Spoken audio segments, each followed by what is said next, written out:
Interest. When the government borrows money from the Fed, or when a person borrows money from a bank, it almost always has to be paid back with accrued interest. In other words, almost every single dollar that exists must be eventually returned to a bank with interest paid as well. But if all money is borrowed from the central bank and is expanded by commercial banks through loans, only what would be referred to as the principal is being created in the money supply. So then, where is the money to cover all of the interest that is charged? Nowhere. It doesn't exist. The ramifications of this are staggering, for the amount of money owed back to the banks will always exceed the amount of money that is available in circulation. This is why inflation is a constant in the economy, for new money is always needed to help cover the perpetual deficit built into the system, caused by the need to pay the interest. What this also means is that mathematically, defaults and bankruptcy are literally built into the system, and there will always be poor pockets of society that get the short end of the stick. An analogy would be a game of musical chairs, for once the music stops, somebody is left out to dry. And that's the point. It invariably transfers true wealth from the individual to the banks. For if you are unable to pay for your mortgage, they will take your property. This is particularly enraging when you realize that not only is such a default inevitable due to the fractional reserve practice, but also because of the fact that the money that the bank loaned to you didn't even legally exist in the first place. In 1969, there was a Minnesota court case involving a man named Jerome Daly, who was challenging the foreclosure of his home by the bank which provided the loan to purchase it.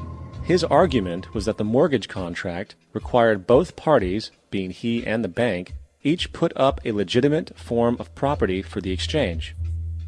In legal language, this is called consideration.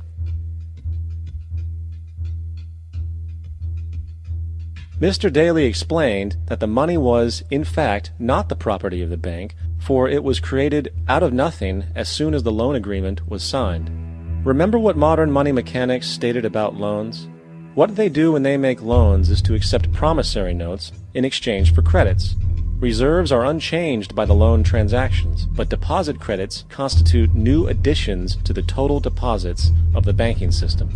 In other words, the money doesn't come out of their existing assets. The bank is simply inventing it, putting up nothing of its own, except for a theoretical liability on paper. As the court case progressed, the bank's president, Mr. Morgan, took the stand, and in the judge's personal memorandum, he recalled that the plaintiff, bank's president, admitted that, in combination with the Federal Reserve Bank, did create the money and credit upon its books by bookkeeping entry. The money and credit first came into existence when they created it. Mr. Morgan admitted that no United States law or statute existed which gave him the right to do this. A lawful consideration must exist and be tendered to support the note. The jury found that there was no lawful consideration, and I agree. He also poetically added, only God can create something of value out of nothing. And upon this revelation, the court rejected the bank's claim for foreclosure, and Daly kept his home. The implications of this court decision are immense. For every time you borrow money from a bank, whether it is a mortgage loan or a credit card charge, the money given to you is not only counterfeit, it is an illegitimate form of consideration, and hence voids the contract to repay, for the bank never had the money as property to begin with. Unfortunately, such legal realizations are suppressed and ignored, and the game of perpetual wealth transfer and perpetual debt continues. And this brings us to the ultimate question: why? During the American Civil War, President Lincoln bypassed the high-interest loans offered by the European banks and decided to do what the Founding Fathers advocated, which was to create an independent and inherently debt-free currency. It was called the greenback. Shortly after this measure was taken, an internal document circulated between private British and American banking interests stated, "Slavery is but the owning of labor, and carries with it the care of laborers, while the European plan is that capital shall control labor by controlling wages. This can be done by controlling the money.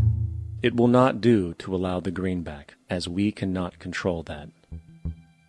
The fractional reserve policy perpetrated by the Federal Reserve, which has spread in practice to the great majority of banks in the world, is, in fact, a system of modern slavery.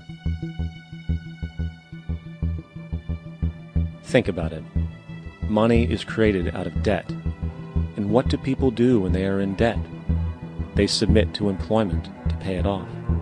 But if money can only be created out of loans, how can society ever be debt-free? It can't. And that's the point.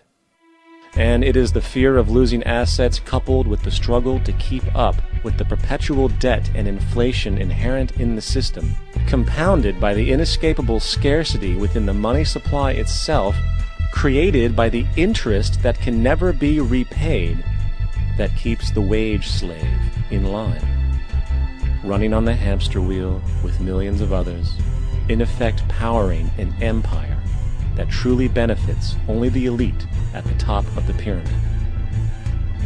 For, at the end of the day, who are you really working for?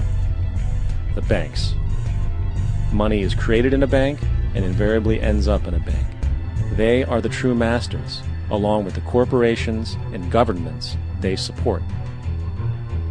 Physical slavery requires people to be housed and fed. Economic slavery requires people to feed and house themselves.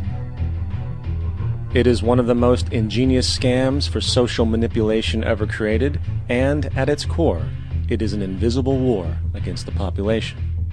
Debt is the weapon used to conquer and enslave societies, and interest is its prime ammunition. And as the majority walks around oblivious to this reality, the banks, in collusion with governments and corporations, continue to perfect and expand their tactics of economic warfare, spawning new bases, such as the World Bank and International Monetary Fund, while also inventing a new type of soldier, the birth of the economic hitman.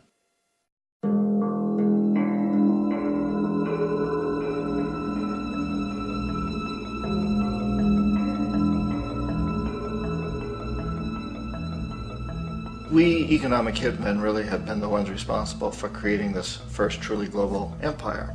And we work many different ways.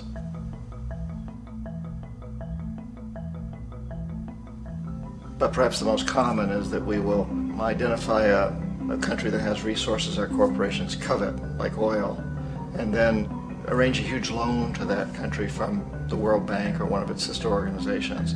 But the money never actually goes to the country. Instead, it goes to our big corporations to build infrastructure projects in that country, power plants, industrial parks, ports, things that benefit a few rich people in that country, in addition to our corporations, but really don't help the majority of the people at all. However, those people, the whole country is left holding a huge debt.